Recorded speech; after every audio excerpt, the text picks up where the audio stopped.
स्वागत है आपका अपना चैनल टीचिंग करियर सेंटर में। तो आप लोग की तैयारी बेहतरीन चल रही होगी। आपका जो है एग्जाम डेट अब नज़दीक आ गया है दोस्तों।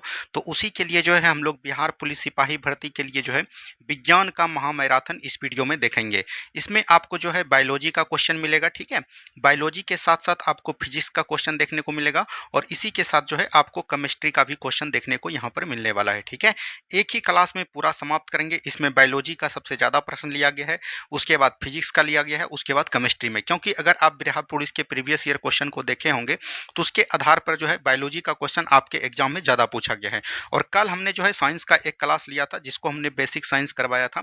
मतलब कि थोड़ा सा ज़्यादा ईजी भी नहीं था, ना ज़्यादा मॉडरेट था, मतलब बेसिक साइंस जिसको बोलते थे वो हमने आपको करवा रखा है।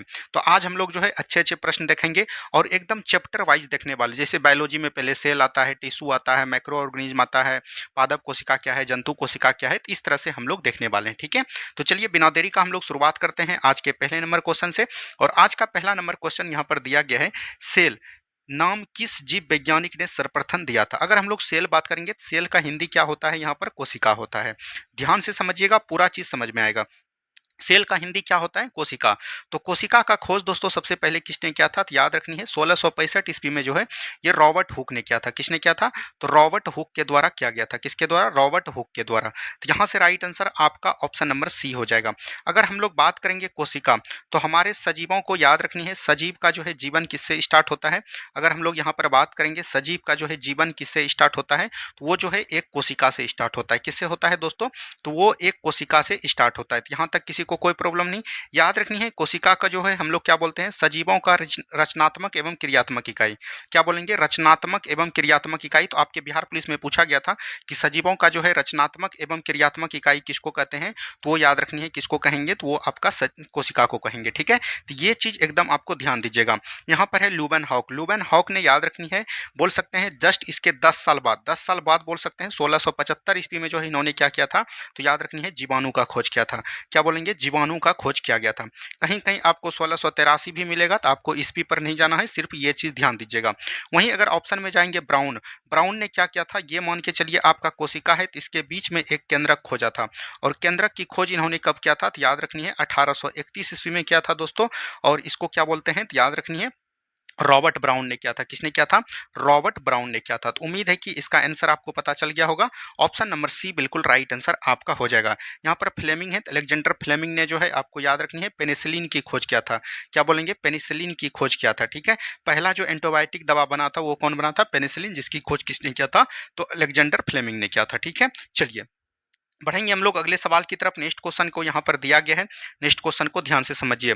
किसी कालीन की सफाई के लिए यदि उसे छड़ी से पीटा जाए तो उसमें कौन सा नियम लागू होगा। अगर दोस्तों किसी कालीन की अगर हम लोग सफाई के लिए उसे छड़ी से पीटते हैं तो ये जो है उन पे कौन सा नियम लागू होगा। ये क्वेश्चन जो है एनसीईआरटी जो है याद रखनी है 10th क्लास का है। किसका है दोस्तों, 10th क्लास का। डायरेक्ट एनसीईआरटी में प्रश्न दिए गए थे, हमने वहां से डायरेक्ट आपको उठा लिया।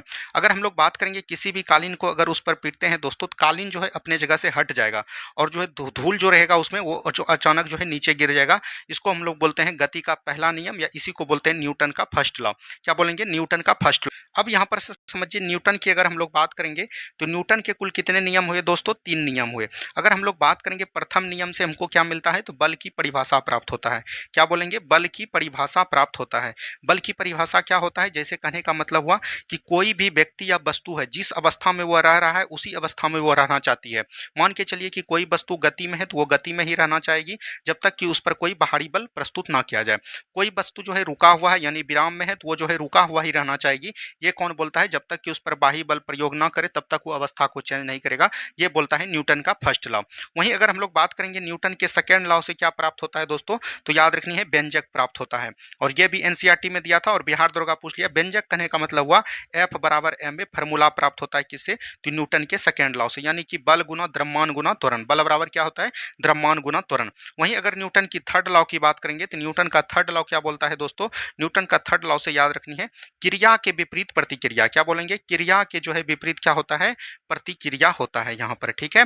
तो किसी को कोई प्रॉब्लम नहीं, तो राइट आंसर हो जाएगा ऑप्शन नंबर ए। न्यूटन के फर्स्ट लॉ को नियम को हम लोग किस नाम से जानते हैं, तो जड़त्व के नियम से भी जानते हैं, ठीक है। चलिए बढ़ेंगे हम लोग अगले सवाल की तरफ। नेक्स्ट क्वेश्चन देखिए क्या बोला गया। नेक्स्ट क्वेश्चन यहाँ पर है, समुद्र में प्लवन करते आइसवर का कितना भाग समुद्र की सतह से ऊपर रहता है। ये भी दोस्तों एनसीईआरटी का सवाल है। यहाँ पर टोटल सवाल जो है आपको एनसीईआरटी का आज ज़्यादा देखने को मिलेगा। तो एनसीईआरटी में देखिए बिहार पुलिस में ये पूछा है, एक पूछा जाता है आपको समुद्र में और एक पूछा जाता है आपको नदी में। तो यहाँ पर दोनों चीज़ ध्यान दीजिएगा। बिहार पुलिस में जो पिछले बार पूछा था डायरेक्ट एनसीईआरटी से प्रश्न उठाकर समुद्र के बारे में पूछा गया था। तो अगर हम लोग बात करेंगे समुद्र में जो होता है दोस्तों, अगर ऊपर की बात करेगा जल के सतह के ऊपर और एक होता है नीचे, तो ऊपर की बात करेगा तो ये कितना होता है 1/9 होता है और नीचे की बात करेगा तो 9 को इसमें घटा दीजिएगा तो 8/9 हो जाएगा। ठीक है। वहीं अगर हम लोग नदी की बात करेंगे तो इसमें ऊपर की बात करेगा तो ऊपर होता है 1/12 और यहीं पर नीचे की बात करेगा तो नीचे कितना होता है 11/12। तो ये दोनों बात को ध्यान दीजिएगा, दोनों क्वेश्चन आपके एग्जाम में पूछे जाएंगे। तो यहाँ पर पूछ रहा है समुद्र के ऊपर ऊपर अगर बात करेगा तो 1/9 हो जाएगा। ठीक है, किसी को कोई प्रॉब्लम नहीं। बढ़ेंगे हम लोग अगले सवाल की तरफ। नेक्स्ट क्वेश्चन की बात करेंगे यहाँ पर। नेक्स्ट क्वेश्चन है, डीएनए द्विहेलिक्स प्रारूप की पहली बार किसने प्रस्तुत किया। अगर हम लोग बात करेंगे डीएनए, डीएनए का जो है खोज किसके द्वारा किया गया था दोस्तों, तो याद रखनी है वाटसन एवं क्रिक ने किया था। किसने किया था, वाटसन एवं क्रिक ने। अच्छा, डीएनए जो दोस्तों होता है कैसे होता है, तो याद रखनी है इस तरह से आपका डीएनए होता है। तो डीएनए का ये जो भाग है जिसको हम लोग क्रोमोजोम बोलते हैं, ये दोस्तों कितना होता है, तो 20 एंग्स्ट्रॉम होता है। कितना, और ये जो इसकी लंबाई होती है ये होता है 34 एंग्स्ट्रॉम। तो यहाँ से भी सवाल आपको पूछा जाएगा। डीएनए एक होता है आपका आरएनए, आरएनए जो दोस्तों सिंगल हेलिक्स मॉडल होता है और इस तरह से होता है। ठीक है, इस तरह से होता है। और डीएनए में दोस्तों 2 होता है। तो यहाँ पर से किसी को प्रॉब्लम नहीं। डीएनए का यहाँ पर से फुल फॉर्म पूछा जाएगा तो याद रखनी है ये होता है डीऑक्सी राइबो न्यूक्लिक एसिड। क्या बोलेंगे, डीऑक्सी राइबो न्यूक्लिक एसिड होता है। ठीक है, न्यूक्लिक एसिड होता है इसका फुल फॉर्म। ठीक है, तो इसको एकदम आपको ध्यान दीजिएगा। तो यहाँ पर से राइट आंसर क्या हो जाएंगे, ऑप्शन नंबर ए हो जाएंगे। चलिए आगे की बात करेगा, यहाँ पर जो है मिलान करना है। चलिए मिलान करते हैं। सूची 1 को सूची 2 के साथ मिलान करना है। त्वरण, त्वरण का अगर हम लोग बात करेंगे तो क्या होता है, मीटर पर सेकंड उसका इसका एसआई मात्रक है। तो एक का हो जाएगा 4। बल का क्या होता है दोस्तों, अभी तुरंत हमने बताया न्यूटन होता है। कीर्तिकार, कार का मतलब क्या होता है, जूल होता है।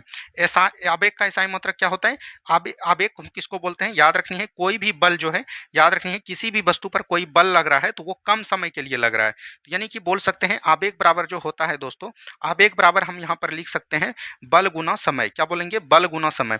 कोई भी अधिक बल है उस पर जो है कम समय के लिए परिवर्तित हो रहा है, अपरिवर्तित हो रहा है, तो उसको हम लोग आवेग बोलेंगे। तो बल गुना समय, तो बल का क्या होता है, न्यूटन होता है एसआई मात्रक, और समय का क्या होता है, सेकंड। तो हम लोग बोल सकते हैं आवेग बराबर क्या होगा, न्यूटन इंटू सेकंड होगा। तो ये हो जाएगा 2। तो 4 3 1 2 देख लीजिए कहाँ पर है, ऑप्शन नंबर डी में है। तो ऑप्शन नंबर डी यहाँ पर से बिल्कुल राइट हो जाएगा। ठीक है, किसी को कोई प्रॉब्लम नहीं। बढ़ेंगे हम लोग अगले सवाल की तरफ। नेक्स्ट क्वेश्चन की बात करेंगे, लाइसोसोम्स कार्य करते हैं। अगर हम लोग बात करेंगे लाइसोसोम, लाइसोसोम को याद रखनी है। लाइसोसोम अगर बात करेंगे तो ये जो कोशिका होता है, कोशिका के अंदर जो है दोस्तों कई सारे कोशिकांग होते हैं, कोशिका द्रव होते हैं। याद रखनी है कोशिका के अंदर कोशिका द्रव होते हैं और कोशिका द्रव के अंदर जो है कई सारे कोशिकांग होते हैं और उसी कोशिकांग में एक जो एंजाइम पाया जाता है उसी को हम लोग बोलते हैं लाइसोसोम। क्या बोलते हैं, लाइसोसोम बोलते हैं। लाइसोसोम याद रखनी है हमारे साथ जो भोजन के साथ जो है बैक्टीरिया सब अंदर चल जाते हैं, जीवाणु सब अंदर चल जाते हैं, उसको मारने का काम कौन करता है, तो याद रखनी है वो करता है लाइसोसोम। अगर हम लोग बात करेंगे लाइसोसोम का खोज किसके द्वारा किया गया था, तो याद रखनी है क्रिश्चियन डी डुवे के द्वारा किया गया था। क्या बोलेंगे, क्रिश्चियन डी डुवे के द्वारा किया जाता है। और ये याद रखिएगा एक कोशिकांग का भी गठन करता है लाइसोसोम के द्वारा, उसका क्या नाम है, गोल्जी बॉडी है। क्या बोलेंगे, गोल्जी बॉडी, या हिंदी में इसी को कहा जाता है गोल्जी काय। क्या बोलेंगे, गोल्जी काय कहा जाता है। ठीक है, जिसको हम लोग याद रखनी है कोशिका का यातायात प्रबंधन के नाम से जानते हैं। क्या बोलेंगे, यातायात प्रबंधन के नाम से जानते हैं। यहाँ पर से राइट आंसर हो जाएगा। और इसका क्या कार्य है, याद रखनी है भोजन के विषाक्त पदार्थ को मारना, और याद रखनी है मतलब कि पाचन में मदद करना है, तो अंतः कोशिकीय पाचन में मदद करना। ऑप्शन नंबर सी बिल्कुल राइट आंसर हो जाएगा। और लाइसोसोम एक एंजाइम को भी रिलीज करता है, तो याद रखनी है उसका नाम क्या है, हाइड्रोलाइटिक एंजाइम। क्या बोलेंगे, हाइड्रोलाइटिक एंजाइम का जो है ये भी जो है रिलीज करता है। ठीक है, तो ये भी चीज को एकदम ध्यान दीजिएगा, कई बार एग्जाम में पूछे गए हैं। चलिए बढ़ेंगे अगले सवाल की तरफ। नेक्स्ट क्वेश्चन देखिए क्या बोला गया, जीव द्रव जीवन का भौतिक अधिक आधार है, यह किसका कथन है। अगर हम लोग बात करेंगे कोशिका के अंदर जो है एक प्रोटोप्लाज्म पाए जाते हैं। क्या बोलेंगे, प्रोटोप्लाज्म। और प्रोटोप्लाज्म का हिंदी क्या होता है, जीव द्रव। क्या बोलेंगे, जीव द्रव। और जीव द्रव का खोज दोस्तों किसके द्वारा किया गया था, तो पुरकिंजे के द्वारा। किसके द्वारा बोलेंगे, पुरकिंजे के द्वारा किया गया था। और याद रखनी है जीव द्रव को जीवन का जो है भौतिक आधार, क्या बोलेंगे, जीवन का जो है भौतिक आधार किसने बोला था। अगर जीवन का भौतिक आधार की बात करेंगे तो वो बोला था हेक्सले ने। किसने बोला था? हेक्सले नामक वैज्ञानिक ने बोला था। ठीक है, तो यहाँ पर से वही पूछा है, जीव द्रव जो है, जीवन का जो भौतिक आधार है वो किसके द्वारा बोला गया था? हेक्सले के द्वारा। तो ऑप्शन नंबर सी यहाँ पर से बिल्कुल राइट आंसर हो जाएंगे आपका। ठीक है, चलिए बढ़ेंगे अगले सवाल की तरफ। नेक्स्ट क्वेश्चन है, निम्नलिखित में से कौन सा विकल्प सही सुमेलित नहीं है, यानी कि यहाँ पर गलत कथन को आपको चुनना है। तो चलिए हम लोग देखते हैं, कोशिका का पावर हाउस किसको कहते हैं? माइटोकॉन्ड्रिया। याद रखनी है, सबसे बड़ा अंगक लवक कहता है, या इसी को बोलते हैं हम लोग हरित लवक। इसका पूरा नाम क्या है? हरित लवक। आत्महत्या की थैली किसको कहते हैं? लाइसोसोम। वहां पर कहना हम भूल गए, तो याद रखिए आत्महत्या की थैली भी किसको बोलते हैं? लाइसोसोम बोलते हैं। प्लेट कन स्फीरोसोम को बोलते हैं? नहीं दोस्तों, प्लेट कौन जो हम लोग बोलते हैं किसको बोलते हैं? राइबोसोम को बोलते हैं। क्या बोलेंगे? राइबोसोम, जो कि प्रोटीन का पाचन करता है। तो ऑप्शन नंबर डी बिल्कुल राइट आंसर आपका यहाँ पर से हो जाएगा, यही आपका गलत है। ठीक है, किसी को कोई प्रॉब्लम नहीं। बढ़ेंगे हम लोग अगले सवाल की तरफ। रंगीन लवक को कहा जाता है। अब देखिए यहाँ पर दोस्तों, अभी तुरंत जो हमने बताया, याद रखनी है हरित लवक, जिसको हम लोग इंग्लिश में बोलते हैं प्लास्टिड। क्या बोलेंगे? प्लास्टिड बोलते हैं। ठीक है, प्लास्टिड। ये जो होता है, याद रखनी है, सिर्फ जो है कोशिका में पाया जाता है, कोशिका के अंदर, कोशिकांग में, और एक प्रकार का बोल सकते हैं पादप कोशिका में सिर्फ पाया जाता है।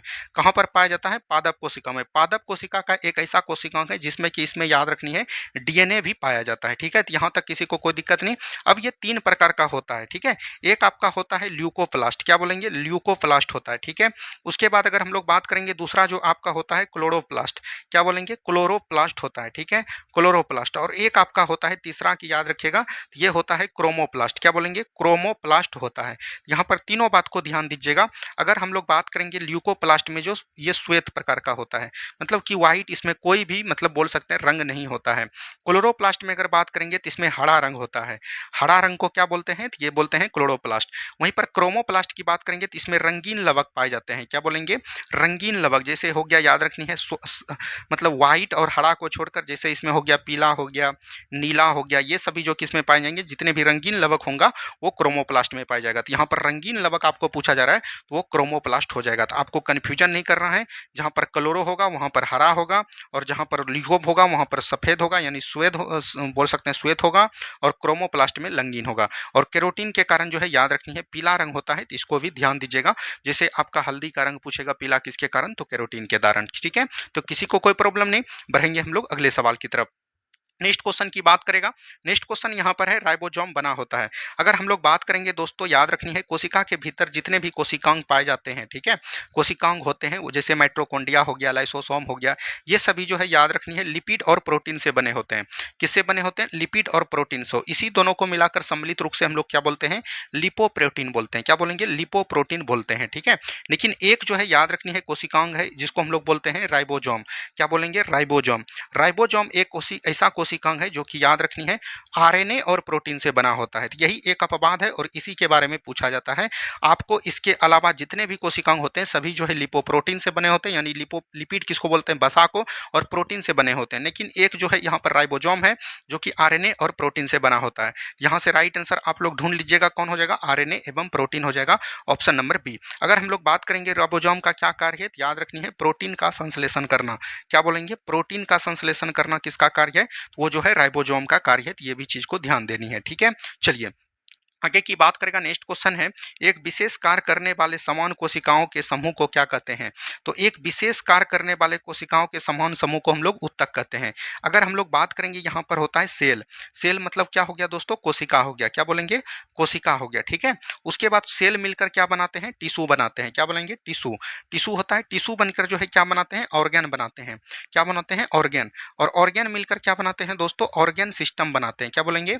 ऑर्गेन सिस्टम बनाते हैं। ऑर्गेन सिस्टम मिलकर क्या निर्माण करते हैं? तो बॉडी का निर्माण करते हैं। ठीक है, तो ये चीज ध्यान दीजिएगा। टिश्यू मतलब हुआ उत्तक, और ऑर्गेन मतलब हुआ अंग, और ऑर्गेन सिस्टम मतलब हुआ अंग तंत्र। क्या बोलेंगे? अंग तंत्र, और बाद में जाकर हुआ शरीर। तो ये जो हमने आपको संरचना बताया, ये याद रखनी है, बहुकोशिकीय के बारे में बताया। किसके बारे में? मल्टी सेलुलर सेल के बारे में बताया। ठीक है, तो बहुकोशिकीय में एक कोशिकीय जीव का जो है एक कोशिका में ही निर्मित रहता है, लेकिन बहुकोशिकीय में जो इतना चरण से गुजरना पड़ता है।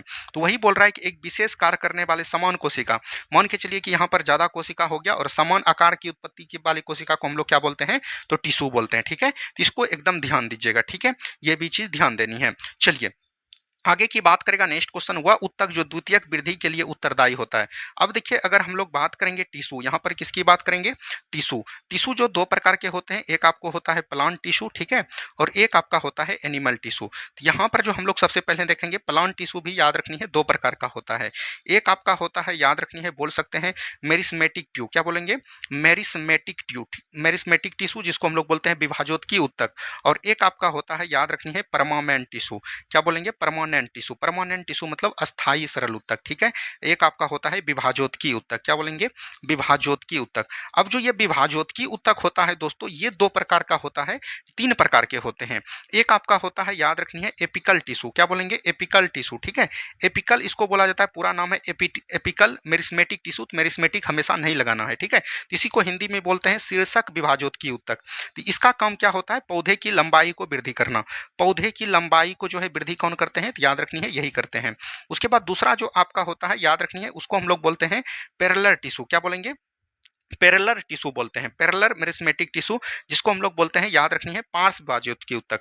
और पार्श्व विभाजक उत्तक को हम लोग द्वितीयक विभाजक उत्तक के नाम से भी जानते हैं। इसका कार्य क्या होता है दोस्तों, तो याद रखनी है, पौधों की मोटाई में वृद्धि करना, क्या बोलेंगे, पौधों के मोटाई में जो है वृद्धि करना, इसी का कार्य होता है, ठीक है।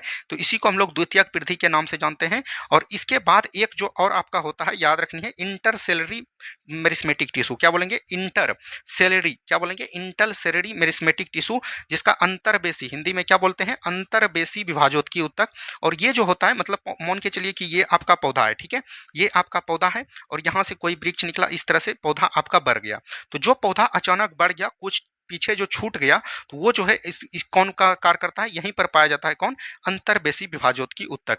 तो यहाँ पर से हमने तीनों बता दिया, ठीक है। उसके बाद परमानेंट टिश्यू अलग प्रकार के होते हैं, आगे जब क्वेश्चन आएगा तो वहां पर हम आपको बताएंगे। यहाँ पर मेरिस्मेटिक टिश्यू तीन प्रकार के होते हैं, याद रखनी है, एपिकल टिश्यू, पैरेलल टिश्यू और इंटरसेलरी मेरिस्मेटिक टिश्यू, ठीक है। यहाँ पर से एकदम ध्यान दीजिएगा, पहला क्या करता है, पौधे की लंबाई को वृद्धि करता है। दूसरा जो है, याद रखनी है, पौधे की मोटाई को वृद्धि करता है। और तीसरा जो जो भी छूट जाता है वृद्धि के दौरान, उसको जो है भरने में कौन मदद करता है, तो अंतर्बेसी विभाजकीय उत्तक। यहाँ पर आपको पूछा गया है द्वितीयक वृद्धि, तो द्वितीयक वृद्धि को हम लोग बोलते हैं कैम्बियम उत्तक, या इसी को बोलते हैं पार्श्व विभाजकीय उत्तक। तो कैम्बियम उत्तक को हम लोग यहाँ पर पार्श्व विभाजकीय उत्तक भी दिख सकता है, तो ये चीज ध्यान दीजिएगा, ठीक है। आगे हम लोग बात करेंगे, आगे की बात करेगा नेक्स्ट क्वेश्चन यहाँ पर है, शाकीय द्विबीजपत्री पौधे जैसे सूर्यमुखी, कद्दू को लचीलापन तथा दृढ़ता प्रदान करने वाले। और ये जो है बिहार पुलिस 21,391 पोस्ट में पूछा गया था। देखिए दोस्तों, इजी सवाल करने से आपको कुछ नहीं मिलेगा। हर एग्जाम में, अगर बिहार पुलिस एग्जाम में 30 से 35 क्वेश्चन दोस्तों साइंस से पूछा जाता है, जिसमें जो है 15 से 16 क्वेश्चन आपको जो बायोलॉजी से पूछा जाता है, और जो भी क्वेश्चन बचता है वो फिजिक्स और केमिस्ट्री से पूछा जाता है। तो बायोलॉजी में जो दोस्तों 15 से 16 क्वेश्चन पूछे जाते हैं, उसमें 5 ही ईजी पूछा जाता है। उसके अलावा 10 क्वेश्चन जो आपको कॉन्सेप्ट बेस्ड पूछा जाता है। तो जो बोल रहा है कि ये लड़ेगा वीवीआई फलना ढिकाना, वैसा कुछ नहीं है, आपको डिटेल में पढ़ना होगा। तो वहां पर जो हमने अभी आपको बताया था प्लांट टिश्यू के बारे में, प्लांट टिश्यू में जो हमने आपको बताया था दो प्रकार का होता है, एक आपका मेरिस्मेटिक होता है, क्या होता है, मेरिस्मेटिक टिश्यू, ठीक है। और एक आपका हमने बताया था, याद रखनी है, क्या होता है, जैसे हमने अभी तुरंत आपको बताया था, जिसे बोलते हैं दोस्तों क्या बोलते हैं दोस्तों, परमानेंट टिश्यू, क्या बोलते हैं, परमानेंट टिश्यू बोलते हैं, ठीक है। तो इसको हम लोग बोलते हैं सरल अस्थायी उत्तक, क्या बोलते हैं, सरल अस्थायी उत्तक। तो यहाँ पर हमने पहले क्वेश्चन में इसके बारे में देख लिया, 3 भाग होते हैं, तो इसको भी 2 भागों में बांटा गया है, ठीक है। सरल अस्थायी उत्तक को 2 भागों में बांटा गया है। एक होता है, याद रखनी है, एक होता है सरल अस्थायी उत्तक, क्या बोलेंगे, सरल अस्थायी उत्तक। और एक आपका होता है जटिल अस्थायी उत्तक। तो जटिल अस्थायी उत्तक को हम लोग बाद में पढ़ेंगे, तो यहाँ पर सरल अस्थायी उत्तक को हम लोग पढ़ने वाले हैं। अगर हम लोग बात करेंगे सरल अस्थायी उत्तक की, यहाँ पर दोस्तों ध्यान से समझिएगा, टोटल चीज क्लियर हो जाएगा। सरल अस्थायी उत्तक जो है 3 प्रकार का होता है। एक होता है आपका पेरेनकाइमा, पेरेनकाइमा का हिंदी होता है मृदु उत्तक, ठीक है। तो हिंदी भी बता रहे हैं, यहाँ पर हिंदी को आप लिख नहीं रहे हैं। एक होता है, याद रखनी है, कोलेनकाइमा, क्या बोलेंगे, कोलेनकाइमा। तो आपको ज्यादातर इंग्लिश ही पूछा जाता है, कोलेनकाइमा ही दिया जाता है। इसका हिंदी होता है स्थूलकोण उत्तक, यहाँ पर लिख ही देते हैं, आपको बाद में दिक्कत नहीं होगा। स्थूलकोण इसका होता है मृदु उत्तक, क्या बोलेंगे, मृदु उत्तक। और एक आपका होता है तीसरा जो है, याद रखनी है, स्क्लेरन कनकैमा, क्या बोलेंगे, स्क्लेरन कैमा। स्क्लेरन कैमा का मतलब होता है दृढ़ उत्तक, क्या बोलेंगे, दृढ़ उत्तक। अब जो ये तीनों उत्तक है दोस्तों, इसका अलग अलग कार्य होता है। पेरेनकाइमा मृदु उत्तक का कार्य होता है पौधे में जो भोजन होता है उसको दोस्तों एक जगह स्टार्च के रूप में संचित रखना, ठीक है। स्थूल कौन का उत्तक होता है, ये जो दोस्तों याद रखनी है, बड़े पौधे में नहीं पाए जाते हैं, ये जो झाड़ी वाले पौधे में पाए जाते हैं, जैसे आपका कद्दू हो गया, मतलब जो भी लत्ता वाला पौधा होता है उसमें पाया जाता है। और ये जो है याद रखनी है, पौधे को लचीलापन प्रदान करते हैं, क्या बोलेंगे, लचीला प्रदान करता है। और दृढ़ उत्तक जो है याद रखनी है, ये पौधे के सभी भागों में पाए जाते हैं। और ये जो है याद रखनी है, जैसे फल होता है दोस्तों, फल के ऊपर जो आवरण कठोर भित्ति होता है, इसमें सभी मृत कोशिका पाए जाते हैं। और इसमें जो है बोल सकते हैं, जो आपका फल होता है, जैसे बोल सकते हैं नारियल हुआ, नारियल के याद रखनी है, नारियल के जो रेशा वाला जितना भी चीज होता है, उसमें जो मजबूती प्रदान करता है वो कौन करता है दोस्तों, तो याद रखनी है, मजबूती प्रदान जो करता है वो आपका करता है दृढ़ उत्तक यानी कि स्क्लेरेनकाइमा। ठीक है, तो यहाँ पर वही चीज पूछ रहा है, साकिया द्विबीजपत्री पौधे जैसे सूर्यमुखी, कद्दू को लचीलापन, लचीलापन हमने किसमें बताया, कोलेनकाइमा यानी कि स्थूल कौन उत्तक। ठीक है, तो यहाँ पर देखिए लचीलापन बताया था, तो ये स्थूल कौन उत्तक हो जाएगा। तो यहाँ पर से आपको अब कोई प्रॉब्लम नहीं होनी चाहिए। ठीक है, चलिए आगे की बात करेगा, नेक्स्ट क्वेश्चन है, और उत्तक जो है बिहार पुलिस का बहुत ही इंपॉर्टेंट चैप्टर है और वहां से इसका पसंदीदा क्वेश्चन उठाता है। ठीक है, इसीलिए हम लोग बहुत ही गहराई से देख रहे हैं। नेक्स्ट क्वेश्चन है, निम्नलिखित में से कौन सा उत्तक का उदाहरण है। तो उत्तक एक प्रकार का बोल सकते हैं लसिका, जिसको हम लोग इंग्लिश में बोलते हैं लिम्फ। क्या बोलते हैं दोस्तों, लिम्फ। ये दोस्तों याद रखनी है, ब्लड नामक संरचना के जैसी होती है, लेकिन ब्लड जो के जैसा जो है ये क्या होता है दोस्तों, व्हाइट होता है। व्हाइट व्हाइट नमक जो, अगर आपको कभी चोट लगा होगा तो पहले देखे होंगे कि व्हाइट नमक का तरल पदार्थ निकलता है, उसी को हम लोग लसिका बोलते हैं। और एक प्रकार का ये बोल सकते हैं तरल संयोजी उत्तक है, क्या बोलेंगे, तरल संयोजी उत्तक है। ठीक है, और एक प्रकार का ये बोल सकते हैं एनिमल टिश्यू है, क्या है दोस्तों, एनिमल टिश्यू हो जाएगा। ठीक है, चलिए आगे की बात करेगा, नेक्स्ट क्वेश्चन यहाँ पर है, लिगामेंट का निर्माण होता है। देखिए लिगामेंट का निर्माण जो है पीला तंतुमय उत्तक से होता है, तो ये भी चीज ध्यान दीजिएगा। लिगामेंट उत्तक एक प्रकार का बोल सकते हैं अत्यंत, क्या बोलेंगे, अत्यंत मजबूत होता है, अत्यंत मजबूत होता है, और याद रखनी है अत्यंत ही लचीला होता है। ठीक है, ये चीज ध्यान दीजिएगा। और अगर लिगामेंट उत्तक की बात करेगा तो ये किसको किसको जोड़ता है, तो दोस्तों हमारे हड्डी को जो है याद रखनी है, हड्डी को दोस्तों कहाँ से जोड़ता है, मांसपेशी से जोड़ता है।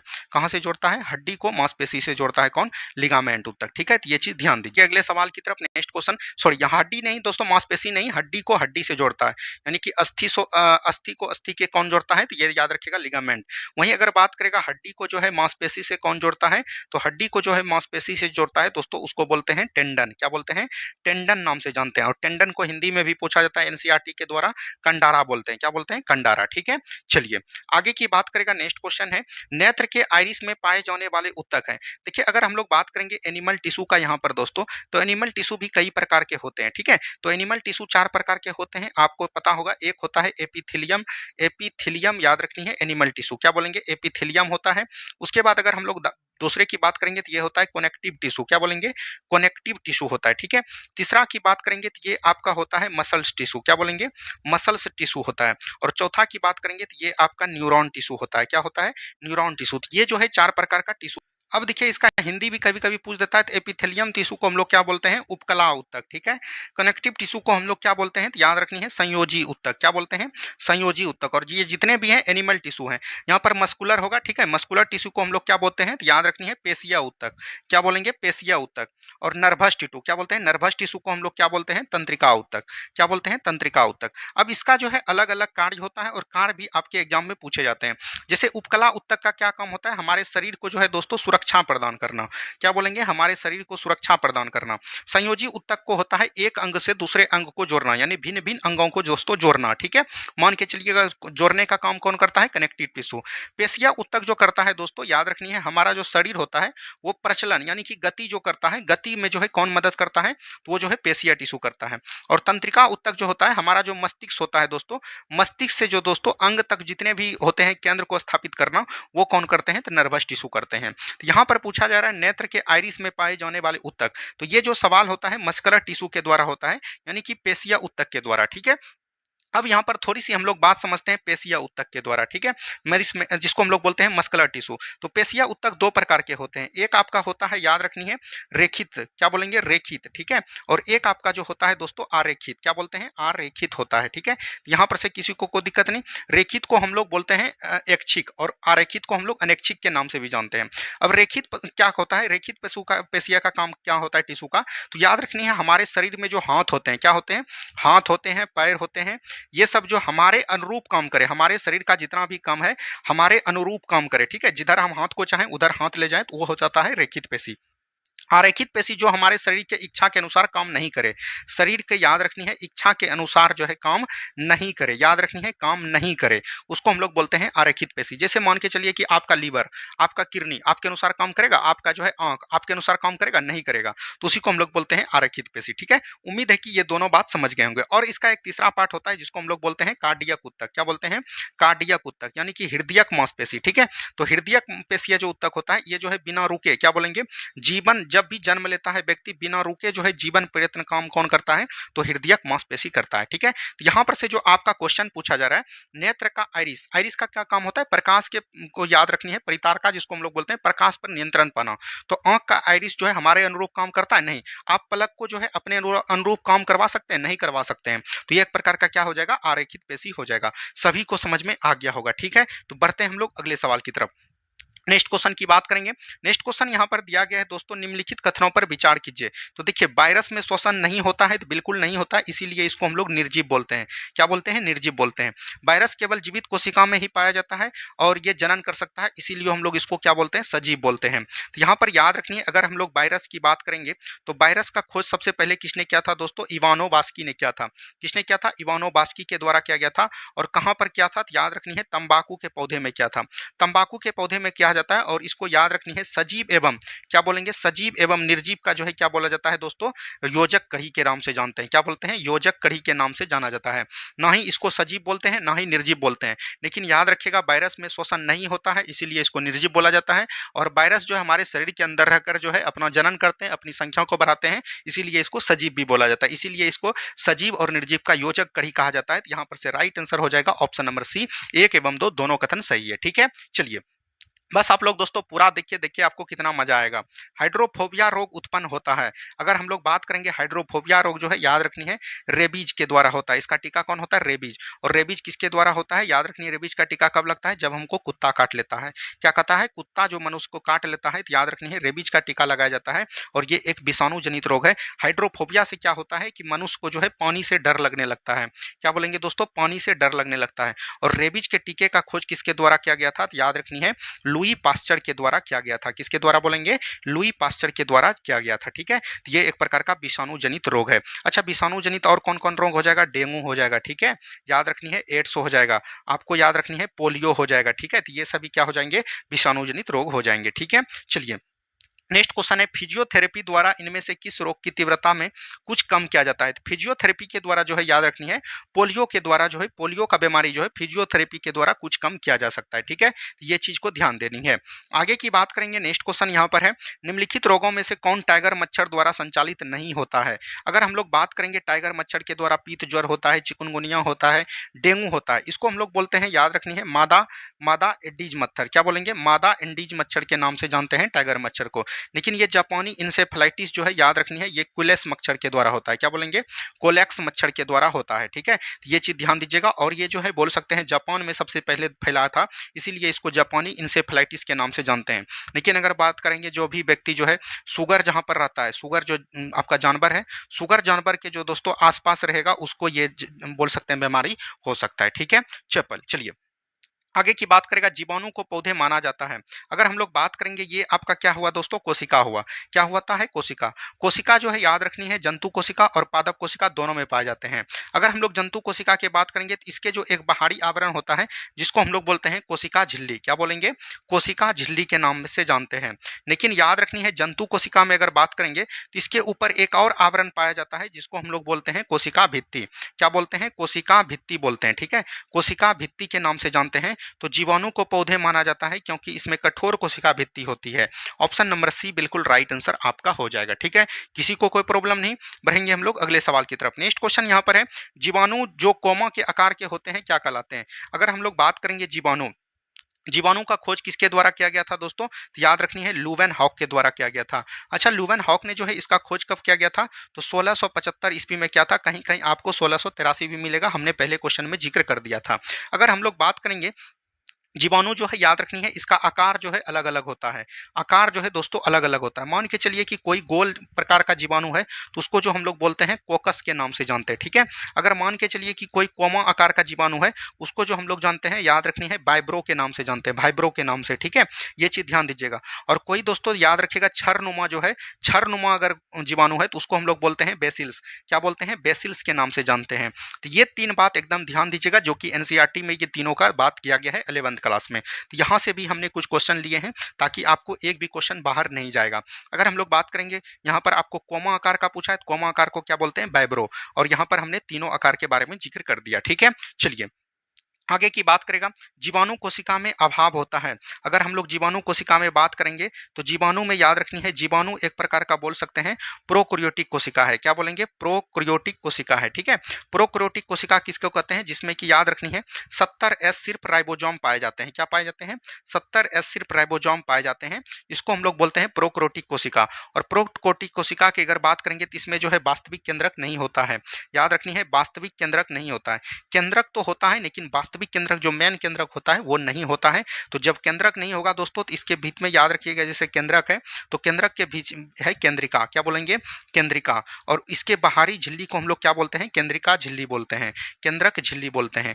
अब आप बताइए, जब केंद्रक ही नहीं है तो क्या केंद्रिका होगा? नहीं होगा। केंद्रक झिल्ली होगा? नहीं होगा। तो जीवाणु में इन सभी का क्या होता है? अभाव होता है। तो किसी को कोई प्रॉब्लम नहीं। बढ़ेंगे हम लोग अगले सवाल की तरफ। नेक्स्ट क्वेश्चन की बात करेगा, निम्नलिखित में से कौन सा जीव पीपीएलओ कहलाता है? पीपीएलओ जो है दोस्तों माइकोप्लाज्म कहलाता है। क्या कहलाता है? माइकोप्लाज्म कहलाता है, ठीक है। तो ये चीज ध्यान दीजिएगा। आगे की बात करेगा, नेक्स्ट क्वेश्चन है, सूची 1 को सूची 2 के साथ सुमेलित करना है। एनाफिलीज मच्छर जो है किससे द्वारा होता है दोस्तों? मलेरिया को फैलाता है। तो यहाँ पर से हो जाएगा 4। क्यूलेक्स मच्छर जो है दोस्तों याद रखनी है, फाइलेरिया को फैलाता है। तो ये हो जाएगा 3। रेत मच्छी जिसको हम लोग बोलते हैं सैंड फ्लाई, सैंड फ्लाई से क्या होता है दोस्तों? कालाजार रोग होता है। तो ये हो जाएगा 1। सीसी मक्खी जिसको निंद्रा रोग बोलते हैं, तो निंद्रा की बीमारी, ये हो जाएगा 2। 4 3 1 2 कहां पर है? ऑप्शन नंबर डी में है। तो ऑप्शन नंबर डी यहां से बिल्कुल राइट आंसर हो जाएगा, ठीक है। चलिए बढ़ेंगे अगले सवाल की तरफ। नेक्स्ट क्वेश्चन है, निम्नलिखित में से किसे वर्गीकी के जनक कहा जाता है? अगर हम लोग बात करेंगे वर्गीकी का जनक, यानी कि वर्गीकी किसको कहते हैं, तो याद रखनी दोस्तों, वर्गीकरण का याद रखनी है। वर्गीकरण का जब सिद्धांत दिया गया था, किसके द्वारा दिया गया था दोस्तों? वर्गीकरण के अध्ययन को हम लोग क्या बोलते हैं? याद रखनी है, वर्गीकरण के अध्ययन को हम लोग बोलते हैं वर्गीकी, यानी कि याद रखनी है, इसको हम लोग बोलते हैं, याद रखनी है, क्लासिफिकेशन। क्या बोलेंगे? क्लासिफिकेशन जो है इसका इंग्लिश में रूपांतरण होता है, ठीक है। क्लासिफिकेशन, वर्गीकी के अध्ययन को बोलते हैं वर्गकी। और अगर हम लोग बात करेंगे फादर ऑफ वर्गकी किसको बोला जाता है, तो फादर ऑफ बोल सकते हैं टेक्सोनॉमी। क्या बोलेंगे? टेक्सोनॉमी। वर्गकी का इंग्लिश क्या होता है? टेक्सोनॉमी। तो फादर ऑफ टेक्सोनॉमी हम लोग किसको बोलेंगे, तो याद रखनी है केरोलस लिनियस को बोलते हैं। क्या बोलेंगे? केरोलस लिनियस को बोलेंगे। अच्छा, केरोलस लिनियस को हम लोग क्यों बोलेंगे, तो याद रखनी है, सबसे पहले जो इन्होंने वर्गीकी दिया, याद रखनी है, 2 जगत का प्रतिपादन किसने दिया था, तो याद रखनी है 2 जगत का प्रतिपादन इसी ने दिया था। पहला जो किंगडम बनाया था एनिमल किंगडम, और याद रखनी है दूसरा जो बनाया था, याद रखनी है प्लांट किंगडम। क्या बोलेंगे? प्लांट, यानी कि जंतु जगत और मानव जगत सबसे पहले किसने दिया था? सॉरी, जंतु जगत और पादप जगत सबसे पहले किसने दिया था? तो केरोलस लिनियस ने। इसी जो है इनको फादर ऑफ टेक्सोनॉमी यानी वर्गीकरण का पिता के नाम से जानते हैं। तो वर्गीकी के जनक के नाम से किसको जानेंगे? केरोलस लिनियस, ठीक है। इनका एक पुस्तक भी है, याद रखनी है, जिसको बोलते हैं हम लोग सिस्टेमा नेचुरे। क्या बोलेंगे? सिस्टेमा नेचुरे। ये भी आपके एग्जाम में पूछा गया था, तो इसको एकदम ध्यान दीजिएगा। सिस्टेमा नेचुरे जो है किसका पुस्तक है, तो याद रखनी है केरोलस लिनियस का है, ठीक है। बाद में जो है 3 जगत भी दिया। 3 जगत किसने दिया? हिकेल ने दिया। किसने दिया? हिकेल ने दिया।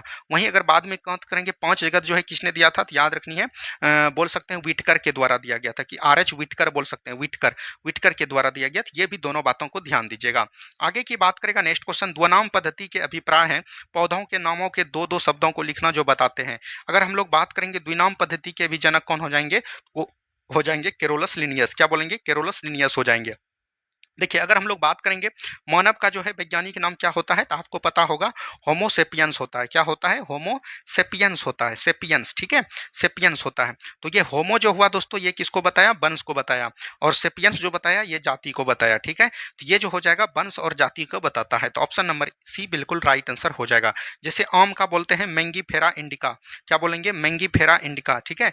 मैंगीफेरा जो है याद रखनी है, मैंगीफेरा इंडिका होता है इसका जो है वैज्ञानिक नाम। तो मैंगीफेरा जाति हो गया, वंश हो गया, और ये क्या हो गया? इंडिया जाति हो गया, ठीक है। चलिए नेक्स्ट क्वेश्चन देखिए, निम्नलिखित में से सही क्रम को पहचाना। जब देखिए दोस्तों जीवन का भौतिक अधिकार जो है, भौतिक आधार जो है 5 वर्गों में बांटा, याद रखनी है। एक आपका था मोनेरा, क्या बोलेंगे मोनेरा। एक दूसरा आपका हुआ प्रोटिस्टा, क्या बोलेंगे प्रोटिस्टा। उसके बाद आपका हुआ फंगी, क्या बोलेंगे फंगी। एक आपका हुआ प्लांटी, क्या बोलेंगे प्लांटी। और एक आपका हुआ एनिमिलिया, क्या बोलेंगे एनिमिलिया। ये जब 5 वर्गों में जो है जीवों को बांटा, और ये किसने बांटा हमने पहले ही बता दिया, विटकर नामक वैज्ञानिक के द्वारा बांटा गया। इसके बाद जो है जाति को जो है क्रमबद्ध तरीके से समझाया गया, कि बोल सकते हैं कि जैसे एक जाति हो गया, मतलब मक्खी मच्छर एक जाति हो गया, बोल सकते हैं गाय भैंस जानवर ये सभी जो है एक जाति हो गया, ठीक है। तो इस चाबी समानता और समानता के आधार पर सब सजाया। तो सबसे पहले किसको रखा गया दोस्तों, तो याद रखनी है स्पीसीज को रखा, स्पीसीज को रखा। स्पीसीज मतलब होता है जाति, क्या होता है जाति। फिर जो है दोस्तों याद रखनी है, स्पीसीज के बाद रखा गया जीनस को, क्या रखा गया जीनस। जीनस मतलब होता है दोस्तों वंश। उसके बाद जो रखा गया याद रखनी है फैमिली को रखा गया, फैमिली मतलब होता है कुल, ठीक है। फैमिली ने क्या दिया दोस्तों, ऑर्डर दिया। ऑर्डर के बाद इसका हिंदी होता है गण। ऑर्डर के बाद कहाँ गया दोस्तों, याद रखनी है क्लास गया। क्लास में क्या हुआ दोस्तों, याद रखनी है क्लास का हिंदी होता है वर्ग। क्लास के बाद क्या हुआ, डिवीजन हुआ, क्या हुआ डिवीजन, ठीक है। और डिवीजन के बाद याद रखनी है, इसी में जो है जंतु जगत में अगर पूछेगा तो पादप जगत में हो जाएगा आपका डिवीजन, और जंतु जगत में अगर बात करेगा तो ये होगा फाइलम, ठीक है। और फाइलम के बाद अगर बात करेगा, क्लास के बाद डिवीजन या फाइलम हुआ, उसके बाद क्या बना दोस्तों, किंगडम बना, क्या बोलेंगे किंगडम बना, ठीक है। तो इसको एकदम ध्यान दीजिएगा, यहाँ पर से यही आपको जो है मिलाना है, तो इसको एकदम आपको याद रखेगा। किंगडम का मतलब होता है जगत, तो यहाँ पर से मिला लीजिए। देखिए इसका इंग्लिश हिंदी एक ही होता है। तो सबसे पहले क्या आ जाएगा, स्पीसीज, स्पीसीज ये नहीं होगा, ये नहीं होगा। स्पीसीज के बाद क्या आएगा, वंश आएगा, तो वंश यहाँ पर किसी में नहीं है। जीनस, जीनस यहाँ पर दिया गया है दोस्तों। उसके बाद क्या आता है, ऑर्डर, तो ये फैमिली यहाँ पर नहीं है तो ऑर्डर आ जाएगा। उसके बाद आपका किंगडम है, तो यहाँ पर छोड़ छोड़ के दिया है, तो ऑप्शन नंबर बी हमने यहाँ पर सभी चीज को बता दिया। उम्मीद है कि इसको आप स्क्रीनशॉट ले लीजिए, हो सकता है आपके बिहार पुलिस एग्जाम में पूछ जाए, ठीक है। चलिए आगे की बात करेगा, क्रिप्टो गेम्स में सम्मिलित है। अगर हम लोग बात करेंगे प्लांट किंगडम को, क्या बोलेंगे दोस्तों, अब जो प्लांट किंगडम था, जो प्लांट किंगडम था दोस्तों, प्लांट किंगडम को जो है कई भागों में बांटा गया। तो प्लांट किंगडम जो 2 भागों में बांटा गया, एक था दोस्तों याद रखनी है, अगर हम लोग बात करेंगे क्रिप्टो गेम्स, क्या बोलेंगे क्रिप्टो गेम्स। और एक आपका था फेंड्रो गेम्स, क्या बोलेंगे फेंड्रो गेम्स। क्रिप्टो गेम्स उसको बोला गया जिसमें कि याद रखनी है, जिस पौधे में जो है फूल और बीज नहीं होते थे, फूल बीज नहीं होते थे, ठीक है। ये चीज ध्यान दीजिएगा। और इसमें जो दोस्तों फूल और बीज होते थे, क्या होते थे, फूल और बीज दोस्तों होते थे, ठीक है। ये चीज ध्यान दीजिएगा, होते थे। तो इसमें जो दोस्तों रखा गया, इसमें जो है 3 जगत के पौधा को रखा गया। एक था आपका याद रखनी है थाइलोफाइटा, क्या बोलेंगे थाइलोफाइटा, थाइलोफाइटा था। उसके बाद आपका आता था ब्रायोफाइटा, क्या बोलेंगे ब्रायोफाइटा। और एक आपका था टेरिडोफाइटा, पी जो है साइलेंट रहता है, याद रखनी है टेरिडोफाइटा होता है, ठीक है। ये चीज ध्यान दीजिएगा। ये जो है तीनों आते हैं, तो थैलोफाइटा, ब्रायोफाइटा, टेरिडोफाइटा, तीनों जो है क्रिप्टो गेम्स में आते हैं। और इसको हम लोग बोलते हैं, जब फूल बीज नहीं होता है तो इसको बोलते हैं अपुष्पी पादप। और फेंड्रोगम्स में फूल बीज होते हैं तो इसको बोलते हैं पुष्पी पादप। और फेंड्रोगम्स में दोस्तों कौन आता है, तो याद रखनी है एंजियोस्पर्म, क्या बोलेंगे एंजियोस्पर्म, जिसको हम लोग बोलते हैं आवर्त बीजी। और एक होता है जिम्नोस्पर्म, क्या बोलेंगे जिम्नोस्पर्म, जिम्नोस्पर्म में होता है याद रखनी है, बोल सकते हैं अनावृत बीजी, ठीक है। तो ये दोनों चीज को एकदम ध्यान दीजिएगा। थैलोफाइटा पौधा के जगत में अगर बात करेंगे तो इसमें कौन आता है, शैवाल आता है, लाइकेन आता है, इस तरह से आते हैं, जो कि याद रखिएगा जल में ही होते हैं। ब्रायोफाइटा को पादप जगत का उभयचर बोलते हैं, जो कि जल और स्थल दोनों पे पाया जाता है। और टेरिडोफाइटा एक ऐसा पौधा होता है जिसमें कि याद रखनी है फूल बीज पत्ती निकलना स्टार्ट होता है, ठीक है। चलिए आगे की बात करेगा, नेक्स्ट क्वेश्चन यहाँ पर दिया गया है, निम्नलिखित में से कौन सा हरा शैवाल नहीं है। अब देखिए थैलोफाइटा जो होता है दोस्तों, थैलोफाइटा के अंदर क्या बोले थे हमने, शैवाल आता है। तो शैवाल जो है कई प्रकार के होते हैं, एक आपका होता है लाल शैवाल, एक आपका होता है भूरा शैवाल, और एक आपका होता है हरा शैवाल। अगर हम लोग लाल शैवाल की बात करेंगे तो ये कहाँ पर होता है दोस्तों, ये बोल सकते हैं समुद्र में होता है, कहाँ पर होता है समुद्र में। भूरा शैवाल की बात करेंगे तो ये कहाँ पर पाया जाता है, चट्टान में पाया जाता है। और हरा शैवाल जो है मीठे जल में पाया जाता है। अब इसका अलग अलग नाम से जानते हैं। अगर हम लोग बात करेंगे लाल शैवाल को हम लोग क्या बोलते हैं, रेडोफाइसी के नाम से जानते हैं, ठीक है। अगर भूरा शैवाल को बात करेंगे तो इसको हम लोग बोलते हैं फियोफाइसी, क्या बोलते हैं फियोफाइसी। और हरा शैवाल को बोलते हैं, याद रखनी है क्लोरोफाइसी, क्या बोलेंगे क्लोरोफाइसी के नाम से जानते हैं। और काफी बार एग्जाम में पूछ दिए गए हैं। तो वहीं पर पूछ रहा है कि हरा शैवाल कौन कौन है। तो हरा शैवाल जो होता है दोस्तों याद रखनी है, इसका ट्रिक है सफल, क्या याद रखिएगा ट्रिक सफल। जैसे से हो जाएगा स्पायरोगोरा, उसके बाद हो जाएगा दोस्तों याद रखनी है फ्लैजिला, उसके बाद आपका हो जाएगा लेमिनेरिया, सॉरी लेमिनेरिया तो दोस्तों नहीं होगा, याद रखनी है। सफल लॉ का मतलब कुछ होता है दोस्तों, यहाँ पर हमको ध्यान नहीं आ रहा है। तो हरा शैवाल नहीं है, तो ये कोलेरा होगा, स्पायरोगेरा हो गया, कारा हो गया, और याद रखनी है आलबा हो गया। क्या हो गया? आलबा। तो लेमिनेरिया जो है दोस्तों एक प्रकार का भूरा शैवाल है। क्या बोलेंगे? भूरा शैवाल है। और हमने जो यहाँ पर बताया, याद रखनी है, ये सारगोसम और फ्लैजेला और बोल सकते हैं लेमिनेरिया, ये जो है आपका भूरा शैवाल का ही ट्रिक हमने बताया था। ठीक है, तो ये चीज को ध्यान दीजिएगा। चलिए आगे की बात करेंगे। नेक्स्ट क्वेश्चन है, पैरों की छाल पर उगने वाले लाइकन को क्या जाता है? अच्छा, लाइकन हम लोग किसको कहते हैं? तो याद रखनी, जो आपका कवक होता है और शैवाल होता है। ठीक है, थैलोफाइटा समूह में ये दोनों पौधा आते हैं। इसी के जो है याद रखनी है सहजीवी को हम लोग क्या बोलते हैं? लाइकन बोलते हैं। ठीक है, ये चीज ध्यान दीजिएगा। लाइकन अगर बात करेगा तो वायु प्रदूषण का सूचक होता है। क्या बोलेंगे? वायु प्रदूषण का सूचक जो है कौन होता है? लाइकन होता है। ऐसा कोई भी एग्जाम नहीं होगा जिसमें ये क्वेश्चन नहीं पूछा है। अगर हम लोग बात करेंगे तो लाइकन को क्या कहते हैं दोस्तों? तो याद रखनी है पैरों की छाल पर। तो पैरों की छाल पर जो होता है दोस्तों, उसको हम लोग बोलते हैं कार्टिकोल्स। क्या बोलते हैं? कार्टिकोल्स। ठीक है, सेक्सिकोल्स जो बोलते हैं, ये चट्टान पर उगने वाले बोल सकते हैं, लाइकन को बोलते हैं। ठीक है, ये चीज ध्यान दीजिएगा। चलिए आगे की बात करेगा। नेक्स्ट क्वेश्चन है, निम्नलिखित में से कौन सा विकल्प सही सुमेलित नहीं है, यानी कि गलत है? आम का वैज्ञानिक नाम मैंजीफेरा इंडिका है। गेहूं का अगर बात करेंगे ट्रिटी एक्सटिकम है, बिल्कुल ठीक है। मूंगफली का ग्लाइसिन मैक्स, ग्लाइसिन मैक्स दोस्तों होता है सोयाबीन का। क्या होता है? सोयाबीन का। ठीक है, आपको मूंगफली का देख लेना है, इसमें जो होता है शायद जो है कुछ करके होता है। चाय का दोस्तों क्या होता है? थियासाइनोसिन। ये बिल्कुल ठीक है, यहाँ पर गलत था दोस्तों। मूंगफली, मूंगफली जो है ये ग्लाइसिन मैक्स जो दिया है ये सोयाबीन का है। ठीक है, चलिए नेक्स्ट क्वेश्चन है, सूर्यमुखी का वनस्पति का नाम क्या है?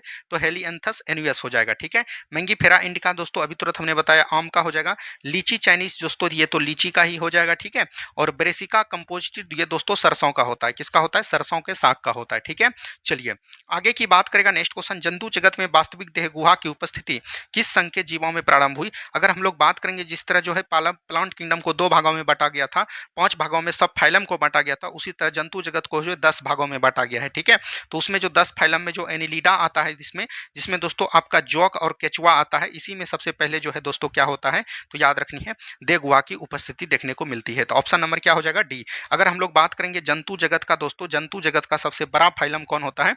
वो होता है आर्थ्रोपोडा। कौन होता है? आर्थ्रोपोडा होता है। ठीक है, चलिए आगे की बात करेगा। नेक्स्ट क्वेश्चन यहाँ पर है, हृदय की धड़कन को नियंत्रित करने के लिए निम्न में से कौन सा खनिज आवश्यक है? पोटेशियम हो जाएगा।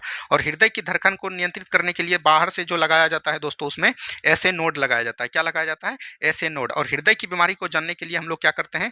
इलेक्ट्रोकार्डियोग्राफ का जो है जांच करते हैं। ठीक है, चलिए आगे की बात करेगा। नेक्स्ट क्वेश्चन है, निम्नलिखित में से कौन एक नर लैंगिक हार्मोन है? नर लैंगिक हार्मोन मतलब मेल है। ठीक है, तो अब यहाँ पर देखिए प्रोजेस्टेरॉन, रिलैक्सिन, एस्ट्रोजन, ये सभी जो है फीमेल हार्मोन है। क्या है? फीमेल हार्मोन है। ये जो टेस्टे हार्मोन हो जाएगा, टेस्टे रे हार्मोन हो जाएगा, ये एक प्रकार का लैंगिक नर लैंगिक हार्मोन है। और एक याद रखिएगा एंड्रोजन। क्या बोलेंगे? एंड्रोजन। एंड्रोजन को याद रखिएगा, ये जो है आपका नर लैंगिक हार्मोन है। एस्ट्रोजन जो है फीमेल हार्मोन है, लेकिन एंड्रोजन अगर बात करेगा तो वो जो है नर लैंगिक हार्मोन है। ठीक है, चलिए नेक्स्ट क्वेश्चन, संसार का सबसे बड़ा बीजांड क्या होता है? वो साइकस होता है। और साइकस जो है किस पौधे का है? याद रखनी है, अगर हम लोग बात करेंगे तो जिम्नोस्पर्म। क्या बोलेंगे? जिम्नोस्पर्म हो जाएगा। ठीक है, जिम्नोस्पर्म में ही कौन आते हैं? साइकस आते हैं। आगे की बात करेगा। नेक्स्ट क्वेश्चन, वायुमंडल में नहीं पाए जाने वाला अक्रिय गैस कौन है? अगर हम लोग बात करेंगे अक्रिय गैस, अक्रिय गैस को हम लोग किस नाम से जानते हैं? और दोस्तों नोबेल गैस के नाम से जानते हैं। नोबेल गैस की संख्या की अगर हम लोग बात करेंगे तो वर्ग 18 के तत्व जितने भी हैं उसको हम लोग नोबेल गैस या अक्रिय गैस के नाम से जानते हैं। तो इसमें कौन कौन आते हैं? तो सबसे पहले याद रखनी है हीलियम आता है। हीलियम के बाद कौन आता है? नियॉन आता है। नियॉन के बाद आपका कौन आता है? आर्गन आता है। आर्गन के बाद आपका क्या आ जाएगा? याद रखनी है क्रिप्टन आ जाएगा। क्रिप्टन के बाद आपका क्या आ जाएगा? रेडॉन आ जाएगा। रेडॉन के बाद क्या आ जाएगा? जेनॉन। तो इसमें जो है सभी जो है वायुमंडल में पाए जाते हैं, लेकिन ये जो रेडॉन है, रेडॉन जो है वायुमंडल में नहीं पाए जाते हैं। तो ऑप्शन नंबर डी बिल्कुल राइट आंसर आपका हो जाएगा। वहीं अगर हम लोग बात करेंगे वायुमंडल में सबसे अधिक गैस पाने जाने वाली कौन हो जाएगा? तो नाइट्रोजन डाइऑक्साइड हो जाएंगे। और ये कितना पाए जाते हैं दोस्तों? 78%। उसके बाद आपका पाया जाता है ऑक्सीजन, ऑक्सीजन लगभग 21%। उसके बाद याद रखनी है आपका जो पाया जाता है कार्बन डाइऑक्साइड पाया जाता है। उसके बाद आपका जो है पाया जाता है दोस्तों आर्गन पाया जाता है। ठीक है, ये सभी बातों को भी ध्यान देनी है। चलिए आगे की बात करेगा। वायुमंडल में सर्वाधिक मात्रा में पाए जाने वाले अक्रिय गैस कौन हो जाएंगे? तो सर्वाधिक मात्रा में जो अक्रिय गैस पाए जाते हैं वो आर्गन पाए जाते हैं। ठीक है, ऑप्शन नंबर डी पाए जाएंगे। आगे की बात करेगा, वायुमंडलीय दाब किसमें मापी जाती है? तो वायुमंडलीय दाब जो मापा जाता है बैरोमीटर में मापा जाता है। इस फेग्नोमेनोमीटर से क्या मापते हैं? रक्तचाप मापा जाता है। क्या बोलेंगे? रक्तचाप को मापा जाता है। ठीक है, चलिए आगे की बात करेंगे। वायु दाब मापी में पारे का स्तंभ का धीरे धीरे गिरना सूचक है। अगर हम लोग बात करेंगे वायु दाब जो बैरोमीटर से मापा जाता है, वायु दाब अगर दोस्तों धीरे-धीरे नहीं अचानक नीचे गिर गया, अचानक अगर नीचे गिर गया तो क्या हो जाएगा, तूफान आ जाएगा, ठीक है। अगर धीरे-धीरे गिरा तो क्या हो जाएगा दोस्तों, बारिश की संभावना है। क्या बोलेंगे, बारिश की संभावना है। और धीरे-धीरे अगर दोस्तों ऊपर चढ़ा तो ये क्या हो जाएगा, मौसम साफ हो जाएगा। क्या हो जाएगा, मौसम साफ। तो यहाँ पर बोल रहा है धीरे-धीरे नीचे गिरेगा तो बारिश की संभावना, ऑप्शन नंबर सी हो जाएंगे, ठीक है। चलिए आगे की बात करेगा, नेक्स्ट क्वेश्चन है, दाब बढ़ने पर बर्फ का गलनांक पर क्या प्रभाव पड़ता है। अगर हम लोग बात करेंगे दाब जब बढ़ेगा दोस्तों बर्फ का गलनांक क्या होगा, घटेगा, ऑप्शन नंबर बी हो जाएगा, ठीक है। चलिए आगे की बात करेगा, घड़ी की भरी हुई चाबी में कौन सी ऊर्जा संचित होती है, स्थितिज ऊर्जा। देखिए अगर हम लोग बात करेंगे एनर्जी दोस्तों, एनर्जी कई प्रकार के होते हैं, लेकिन अगर हम लोग दो एनर्जी की बात करेंगे तो यहाँ पर हम लोग बात करते हैं स्थितिज ऊर्जा और एक आपका होता है गतिज ऊर्जा। क्या होता है, गतिज ऊर्जा। स्थितिज ऊर्जा अगर हम उसको कहते हैं जो भी चीज स्थिति में है, मतलब कि बोल सकते हैं कि वो अपना आकार और परिवर्तन कर देता है, उसको हम लोग स्थितिज ऊर्जा कहते हैं। मान के चलिए कि आपका जो है बिछावन बिछा हुआ है, आप बैठे, बिछावन जो है इधर से उधर हो गया तो वो एक प्रकार का स्थितिज ऊर्जा है। गतिज ऊर्जा की बात करेंगे तो कोई जो है याद रखनी है चल रहा है, जैसे धनुष में जो है याद रखनी है इस तरह से जो है आपका दोस्तों धनुष होता है, ठीक है। तो धनुष का तीर अगर खींचा हुआ है, सिर्फ खींचा हुआ है, अगर खींचा हुआ रहेगा तो वो आपका स्थितिज ऊर्जा हो जाएगा, और ये धनुष अगर छूट जाएगा तो वो एक प्रकार का गतिज ऊर्जा हो जाएगा। स्थितिज ऊर्जा को इंग्लिश में हम लोग बोलते हैं पोटेंशियल एनर्जी। क्या बोलते हैं, पोटेंशियल एनर्जी। और गतिज ऊर्जा को बोलते हैं काइनेटिक एनर्जी। कभी कभी जो है इंग्लिश में ही लिख देता है हिंदी करके। स्थितिज ऊर्जा का फॉर्मूला होता है mgh, ठीक है, और काइनेटिक ऊर्जा का फॉर्मूला होता है हाफ mv²। ये दोनों फॉर्मूला को भी ध्यान दीजिएगा। चलिए आगे की बात करेंगे, गुरुत्वाकर्षण जी का मान कितना होता है, तो याद रखनी है 9.8 मीटर पर सेकेंड होता है। इसका मान जो है कभी बोल सकते हैं दोस्तों, अगर न्यूमेरिकल बनाइएगा तो इसका मान जो है 10 मीटर पर सेकेंड स्क्वायर भी कभी कभी हो जाता है, ठीक है। चलिए आगे की बात करेगा, चंद्रमा पर गुरुत्वाकर्षण का मान पृथ्वी के मान का कितना होता है, 1/6 होता है, ऑप्शन नंबर डी हो जाएंगे। आगे की बात करेगा, जी का मान कम कहाँ पर होता है। ये देखिए दोस्तों आपका पृथ्वी है और ये आपका होता है विषुवत रेखा। क्या होता है, विषुवत रेखा। तो जी का मान दोस्तों जब ध्रुव पे जाएगा तो क्या हो जाएगा, अधिकतम हो जाएगा, और नीचे भी जब ध्रुव पे जाएगा तो क्या हो जाएगा, अधिकतम। यानी कि जी का मान की बात करेंगे तो ये जो दोस्तों केंद्र पर जो है क्या होता है, 0 होता है, विषुवत रेखा पर कम होता है, ठीक है।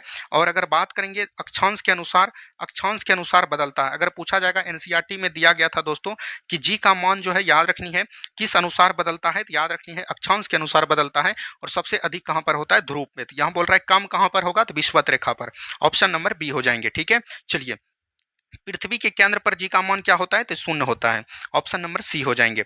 आगे की बात करेगा, उत्प्लवत्ता का सिद्धांत किसने दिया। जितने भी पानी वाला चीज होगा दोस्तों, डूबने वाला, तैरने वाला, वो सभी आर्किमिडीज का सिद्धांत हो जाएगा, ऑप्शन नंबर बी हो जाएंगे। पास्कल का सिद्धांत क्या होता है दोस्तों, दाब का एसआई मात्रक क्या होता है, पास्कल होता है, ठीक है। चलिए आगे की बात करेगा, पृथ्वी के लिए पलायन वेग का मान कितना होता है। देखिए यहाँ से 3 पलायन वेग आपको पूछा जाता है, तीनों क्वेश्चन हमने दे दिया है।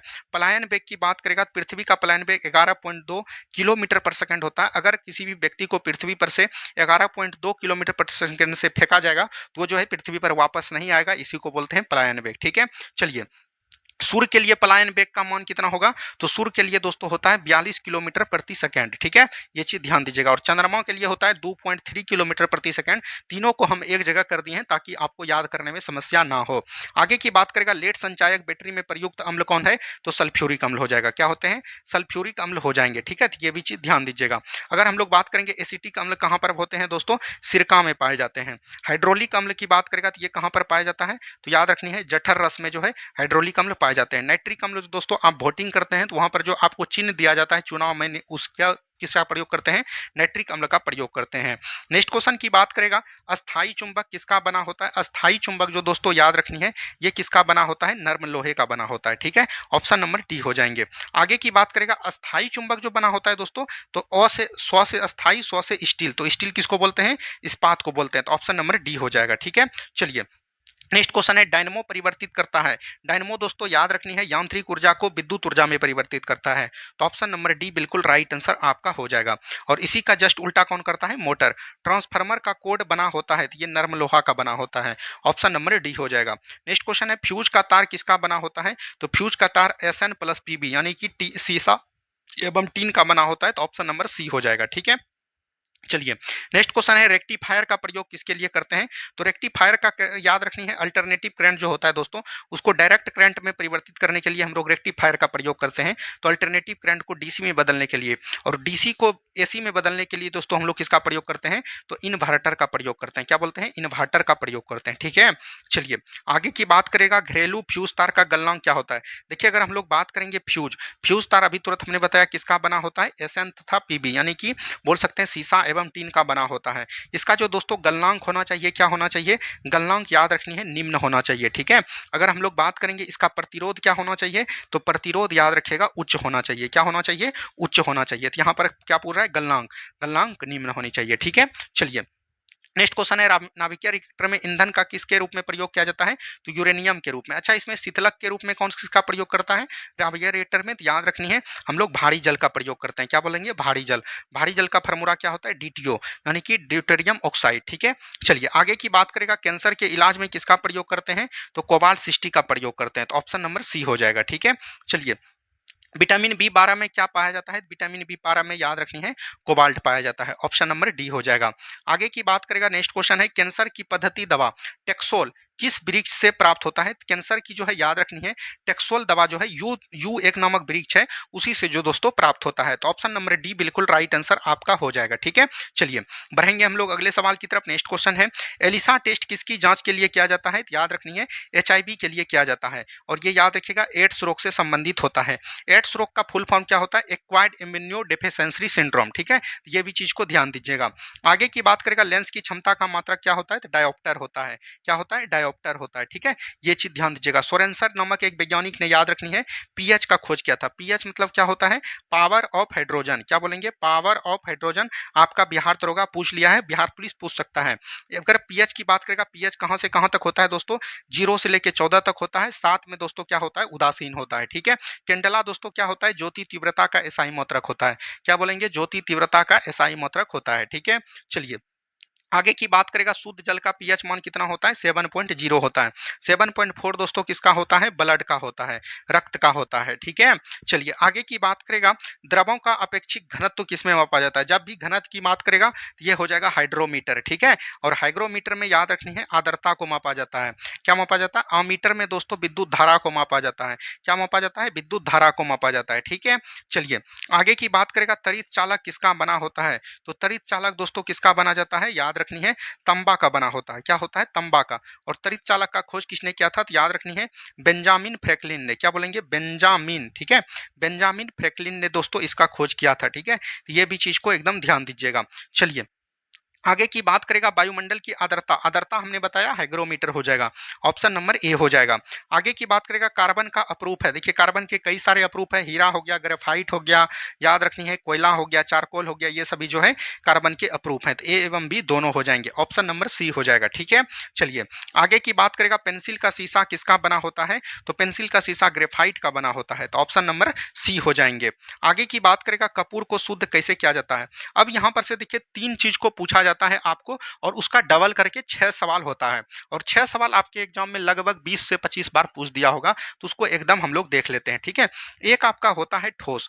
ठोस से अगर आप दोस्तों द्रव में जाइएगा, ठोस से अगर आप द्रव में जाइएगा तो आपको क्या होगा? गलनांक विधि का प्रयोग करना होगा। ठीक है, अगर आप द्रव से दोस्तों क्या आते हैं? ठोस में आते हैं, तब आपको क्या करना होगा? जमाना होगा, यानी कि जमाना होगा। इसी को हम लोग बोलते हैं हिमांक। हिमांक विधि द्वारा करना होगा। एक चीज हो गया। उसके बाद जो आपका दूसरा पूछा जाता है, याद रखनी है, कोई भी द्रव है, द्रव को दोस्तों आपको कहां पर जाना होगा? गैस में जाना होगा। द्रव को अगर गैस में परिवर्तित करना होगा तो वहां पर आपको क्या करना पड़ेगा? बॉइलिंग करना पड़ेगा, यानी कि क्वथनांक बिंदु। क्या बोलेंगे? क्वथनांक करना होगा, क्वथनांक बिंदु द्वारा।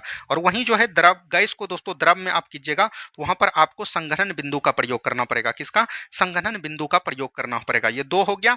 और एक तीसरा जो आपका होता है, याद रखनी है, कोई ठोस है, वो जो है दोस्तों द्रव में नहीं गया, डायरेक्ट गैस में चल गया। कहां पर चल गया? डायरेक्ट गैस में चल गया, या गैस जो है ठोस में परिवर्तित हो गया बिना द्रव से गुजरे बिना, तो वहां पर हम लोग ऊर्ध्वपातन का प्रयोग करते हैं। किसका प्रयोग करते हैं? ऊर्ध्वपातन का। तो अब जो है ये एकदम 6 को याद रखेगा। 6 से सवाल आपको भर भर के मिलेगा, इसका स्क्रीनशॉट ले लीजिए, आपको भर भर के नंबर दिलाएगा। अगर हम लोग बात करेंगे कपूर एक प्रकार का दोस्तों क्या है, ठोस है। क्या है, ठोस है। और शुद्ध यानी कि कपूर जब उड़ेगा तो वो किस में परिवर्तित होगा, गैस में। तो ठोस को दोस्तों हम गैस में ले जाएंगे तो किसका प्रयोग करेंगे, ऊर्ध्वपातन का प्रयोग करेंगे। तो right answer option number D हो जाएगा। ठीक है, चलिए आगे की बात करेंगे। भूपर्पटी पर सर्वाधिक मात्रा में पाए जाने वाले तत्व कौन हो जाएंगे, ऑक्सीजन हो जाएंगे। अगर उपधातु की बात करेगा तो कौन हो जाएगा, उपधातु की बात करेगा तो वो आपका हो जाएगा सिलिकॉन। क्या हो जाएगा, सिलिकॉन हो जाएगा। ठीक है, ये चीज ध्यान दीजिएगा। आगे की बात करेगा, नेक्स्ट क्वेश्चन है, तांबा का निष्कर्षण किससे होता है, तो कॉपर पायराइट से होता है। और कॉपर पायराइट्स याद रखिएगा ये तांबा का अयस्क भी है, जो कि बीपीएससी इस बार पूछा था 17वीं में। ठीक है, 69वीं में। चलिए, आरडीएक्स का पूरा नाम क्या होता है, तो आरडीएक्स का पूरा नाम होता है रिसर्च, क्या बोलेंगे यहाँ पर हम लिख रहे हैं, रिसर्च होता है। रिसर्च एंड याद रखनी है डेवलप्ड, याद रखिएगा डेवलप्ड होता है, ना कि डेवलपमेंट। ठीक है, और एक्सप्लोसिव होता है, क्या होता है, एक्सप्लोसिव होता है। अब यहाँ पर देख लीजिए, यहाँ पर डेवलपमेंट है, खत्म हो गया। Research and developed explosive, option number C बिल्कुल राइट आंसर हो जाएगा। ठीक है, चलिए आगे की बात करेगा, डीडीटी किससे बनाया जाता है, तो डीडीटी जो है दोस्तों किससे बनाया जाता है, तो पीच ब्लेड से बनाया जाता है।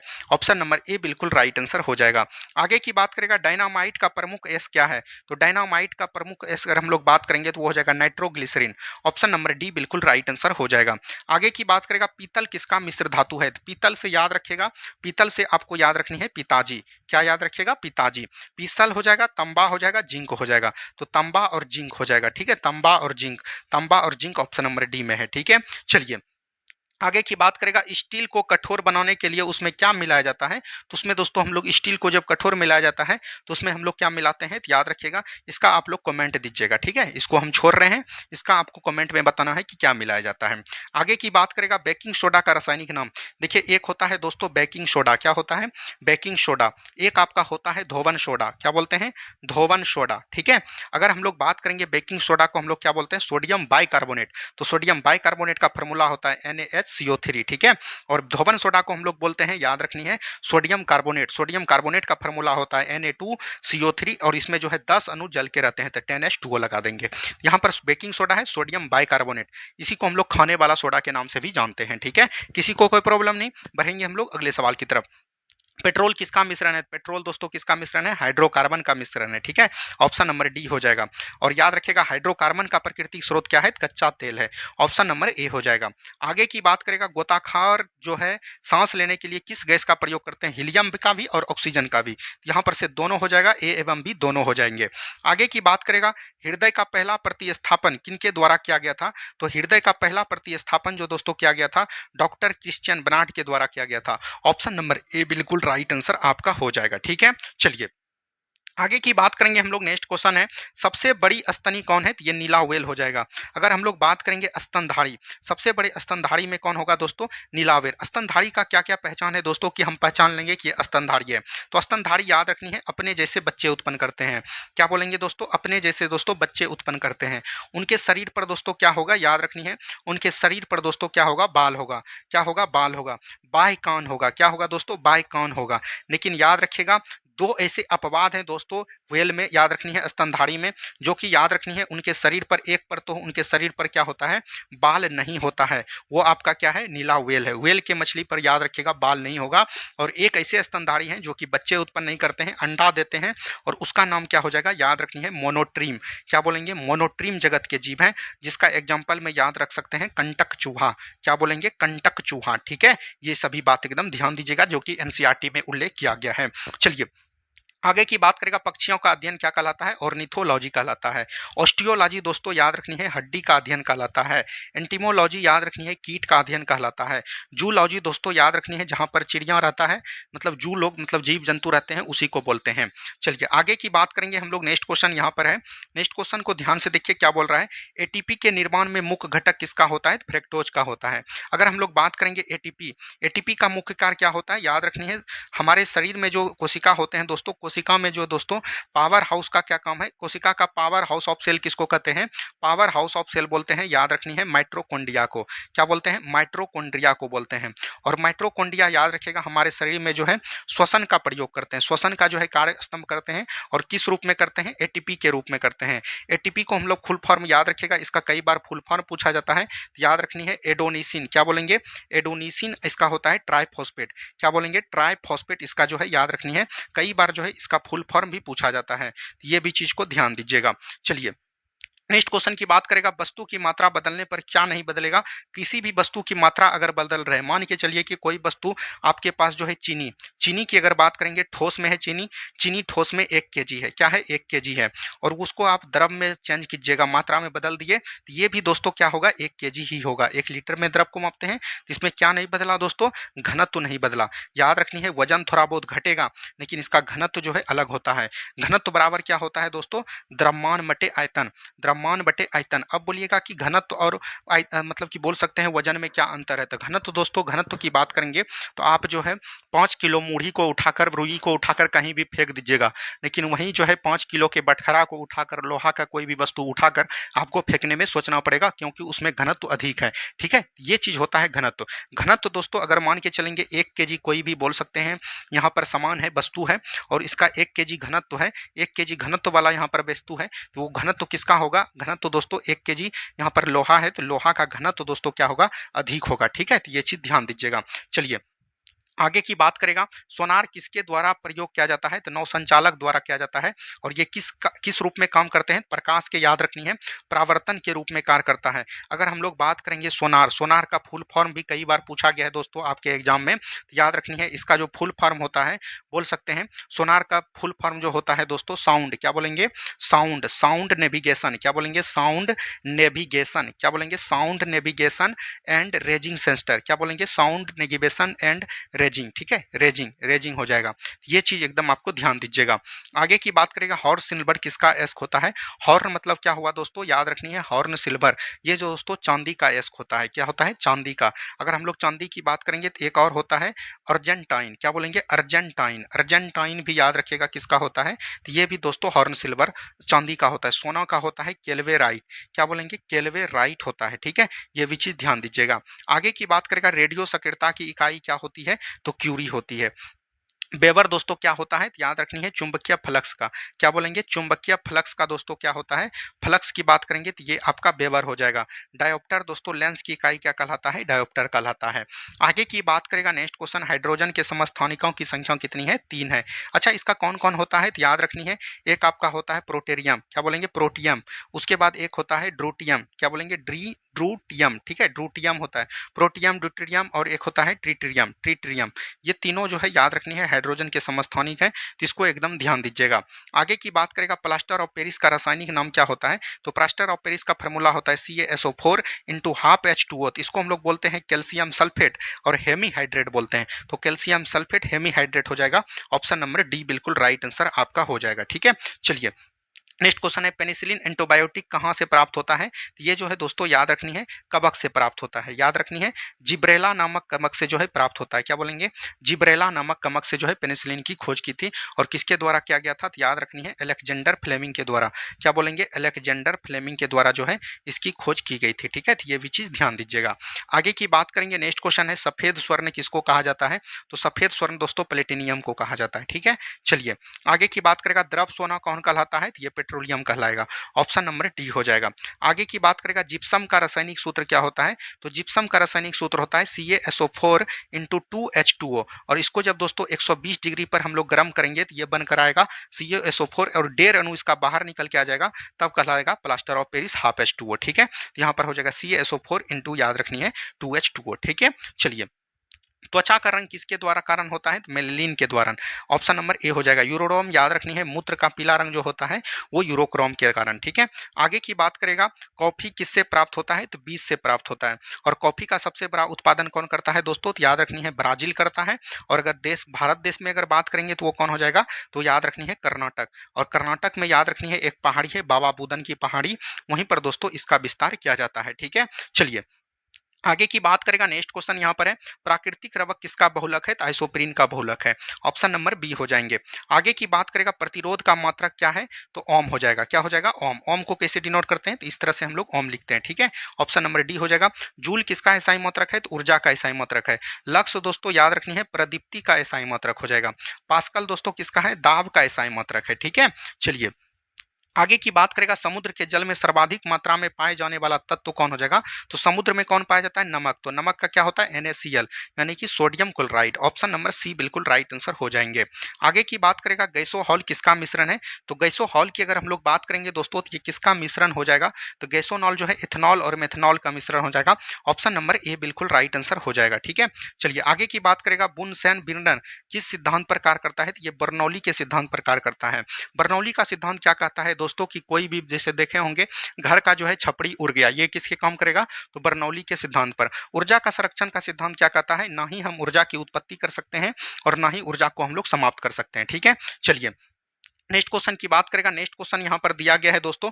नेक्स्ट क्वेश्चन है आवृत्ति का बीमा क्या है। आवृत्ति बराबर क्या होता है दोस्तों, याद रखनी है 1/सेकंड, इसका फॉर्मूला होता है 1/सेकंड आवृत्ति बराबर। ठीक है, आवृत्ति बराबर सेकंड होता है, तो वन को हम लोग, तो ये कांस्टेंट टर्म है तो 1/, लिख सकते हैं टी। सेकंड क्या होता है टी, तो हम लोग लिख सकते हैं t-1 ऊपर जाएगा तो यही हो जाएगा आवृत्ति। तो इसको सजाने के लिए m0 l0 t-1 हम लोग लिख सकते हैं। ठीक है, तो यहाँ पर से m0 यहाँ पर होगा, l0 t-1, ऑप्शन नंबर सी हो जाएंगे। ठीक है, चलिए आगे की बात करेगा। एक खगोलीय इकाई संबंधित है सूर्य एवं पृथ्वी के बीच के दूरी का, और इसका जो होता है 1.496 गुना 10⁻11 मीटर। ठीक है, ये चीज ध्यान दीजिएगा। आगे की बात करेगा। नेक्स्ट क्वेश्चन यहाँ पर मिलान करना है, चलिए हम लोग मिलान करते हैं। दूरी, दूरी दोस्तों किसका है, तो याद रखनी है ये हो जाएगा दोस्तों प्रकाश वर्ष, तो ये हो जाएगा 3। पदार्थ की मात्रा हम लोग किस में मापते हैं, मोल में, तो ये हो जाएगा 1। विद्युत आवेश की मात्रा को क्या बोलते हैं, कूलाम बोलते हैं, तो ये 2 हो जाएगा। ऊर्जा क्या होता है, वाट घंटा। समय में जब दोस्तों घंटा गुना हो जाता है तो वो दोस्तों क्या हो जाता है, ऊर्जा का मात्रक हो जाएगा 4। 3 1 2 4, ऑप्शन नंबर ए में है। ठीक है, चलिए नेक्स्ट क्वेश्चन है एम्पियर क्या मापने की इकाई है, तो एम्पियर दोस्तों धारा यानी कि बोल सकते हैं करंट मापने की इकाई है। ठीक है, वोल्टेज दोस्तों किस में मापते हैं, तो याद रखनी है विभवांतर में दोस्तों हम लोग क्या मापते हैं, वोल्टेज को मापते हैं। प्रतिरोध दोस्तों हम लोग ओम में मापते हैं। ठीक है, पावर हम लोग दोस्तों शक्ति में मापते हैं। ठीक है, ये सभी बात को एकदम ध्यान दीजिएगा। आगे की बात करेगा वेग, वेग बराबर क्या होता है, विस्थापन में क्या संबंध है, तो वेग बराबर होता है विस्थापन बटे समय। अगर हम लोग बात करेंगे विस्थापन किसको कहते हैं, कोई व्यक्ति था यहाँ से यहाँ तक आया दोस्तों 5 किलोमीटर आया, ये 10 किलोमीटर आया, और कोई वस्तु यहाँ से यहाँ, मतलब कि कोई दो बीच की वस्तु की दूरी जो कम दूरी में तय कर ले, कम समय में तय कर ले, उसी को हम लोग बोलते हैं विस्थापन। तो वेग बराबर क्या होता है, विस्थापन बटे समय। ठीक है, चलिए नेक्स्ट क्वेश्चन, यदि कोई वस्तु पटना से रांची जाता है, कोई व्यक्ति है दोस्तों, ये याद रखिएगा यहाँ पर व्यक्ति होगा। ठीक है, व्यक्ति दोस्तों ये पटना से रांची गया और फिर जो है पुनः रांची से पटना वापस आ गया, तो उस व्यक्ति का विस्थापन, तो विस्थापन तो कुछ हुआ ही नहीं दोस्तों, तो ये शून्य हो जाएगा। क्या हो जाएगा दोस्तों, शून्य हो जाएगा। ठीक है, चलिए नेक्स्ट क्वेश्चन है जड़त्व का गुण होता है प्रत्येक वस्तु में होता है, और जड़त्व दोस्तों याद रखनी है द्रव्यमान पर निर्भर करता है। अब द्रव्यमान पर निर्भर जड़त्व कैसे करता है, अगर आपको बोलेंगे कोई व्यक्ति जो है मोटरसाइकिल से चल रहा है, कोई व्यक्ति जो है बस से चल रहा है, और कोई जो है ट्रेन से चल रहा है, इसमें सबसे अधिक द्रव्यमान किसका होगा, जो भारी ज्यादा होगा उसका द्रव्यमान अधिक होगा, तो उसका जड़त्व अधिक होगा। ठीक है, चलिए नेक्स्ट क्वेश्चन है बल गुणनफल। अगर हम लोग बात करेंगे बल बराबर क्या होता है दोस्तों, तो द्रव्यमान गुना त्वरण होता है। क्या बोलेंगे, द्रव्यमान गुना त्वरण होता है, तो द्रव्यमान गुना त्वरण हो जाएगा ऑप्शन नंबर बी। अगर इंग्लिश में अगर हम लोग बात करें तो यहाँ पर फोर्स हो जाएगा, फोर्स बराबर क्या हो जाएगा, मास इंटू एसेलरेशन। क्या बोलेंगे, त्वरण को क्या बोलते हैं, एसेलरेशन बोलते हैं। ठीक है, ये चीज ध्यान दीजिएगा। तो फोर्स का एसआई मात्रक क्या होता है दोस्तों, न्यूटन होता है। क्या होता है, न्यूटन होता है। और इसका एसआई मात्रक की बात करेंगे तो केजी मीटर पर सेकंड स्क्वायर होता है। ठीक है, और बीमा की बात करेंगे तो ML-T-2 होता है। ठीक है, ये चीज को ध्यान दीजिएगा। चलिए आगे की बात करेगा ध्वनि के बहुलित परावर्तन का उपयोग निम्नलिखित में से किसमें किया जाता है, तो ध्वनि का बहुलित परावर्तन, अगर मान के चलिए कि कोई वस्तु है यहाँ से दोस्तों बजा रहा है, ठीक है, और यहाँ पर दोस्तों फूक रहा है बहुत कम से, लेकिन यहाँ पर बार बार बीच में परावर्तन होकर यहाँ आवाज बहुत ही ज्यादा से निकल रहा है, इसी को बोलते हैं हम लोग परावर्तन। तो डॉक्टरी स्टेथोस्कोप में, मेगाफोन में, हॉर्न में, इस सभी में जो है इसी का प्रयोग किया जाता है। आगे की बात करेगा। नेक्स्ट क्वेश्चन है मेघ गर्जना सुनने पर व्यक्ति मुंह खोलता है जिससे कि वो, याद रखिएगा मेघ गर्जन जब होता है तो व्यक्ति अपना मुंह खोलता है, चाहे कि उसका जो है याद रखिएगा दोनों जो कान होगा उस कान पर जो दोस्तों कर्णपटल पर वायु का दाब जो है बराबर हो जाए, तो दोनों कानों के कर्णपटल पर वायु का दाब बराबर करने के लिए ऑप्शन नंबर बी बिल्कुल राइट आंसर आपका हो जाएगा। तो आज दोस्तों हमने जो है लगभग आपको 150 क्वेश्चन करवाए और इस माध्यम से पूरा साइंस आपको हम कवर करा दिए, चाहे वो बायोलॉजी हो, फिजिक्स हो, केमिस्ट्री हो। तो ये वीडियो आपको कैसा लगा जरूर कमेंट कीजिएगा। बहुत मेहनत से दोस्तों ये सब वीडियो लाया जाता है, तो आपका भी फर्ज बनता है वीडियो को ज़्यादा से ज़्यादा शेयर करें, और जो भी विद्यार्थी अभी तक नहीं जुड़े हैं चैनल में वो जरूर जुड़ जाइए। आने वाला समय में बिहार दरोगा का वैकेंसी देने वाला है, रेलवे ग्रुप डी है, वहां पर आपको बहुत ज़्यादा हम फायदा देंगे। ठीक है, तो धन्यवाद, मिलते हैं हम लोग नेक्स्ट वीडियो में। जय हिंद, जय भारत।